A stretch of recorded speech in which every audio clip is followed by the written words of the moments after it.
terkait dilarang beroperasi truk atau fuso bersumbu 3 selama arus mudik Lebaran 1445 Hijriah, mengakibatkan para sopir truk dan fuso alami kerugian.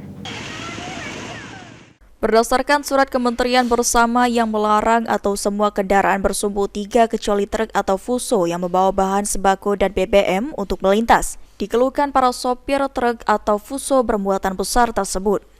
Salah satu sopir truk, Heru Saputra, yang membawa truk ekspedisi bermuatan paket sudah berada di terminal sejak pukul 7 pagi, diberitahu untuk tidak melintas terlebih dahulu sampai waktu yang belum ditentukan. Dengan adanya aturan ini menyebabkan kerugian terutama waktu. Biasanya perjalanan dari kota Palembang memakan waktu 2 hari 2 malam, namun dengan adanya aturan ini menyebabkan perjalanan lebih lama. Paket, berpaket-paket itu ya. Oh, ini berarti apa? Namanya ekspedisi.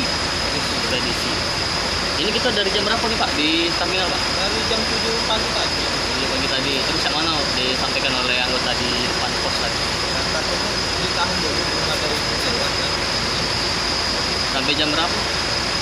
Kalau belum ada pasti ya. Ini sama nih dengan adanya berangkat itu tertunda. Terus yang mana nih?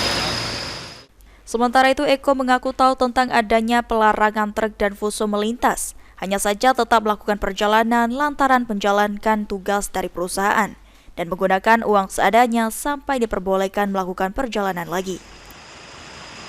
Tahu, tapi kenapa? Bukan perusahaan, ya kan tugas. Suruh ngejalanin aja. Jalannya. Akibat dikandangkan ini gimana Pak, Bapak? Ya ini terdampak. Biayanya gimana Pak? Kalau biaya seadanya aja dulu, yang ada dulu buat suara aja buat apa pakai dulu. Tidak ada yang biayanya. Ilham Wahyudi, PAL TV.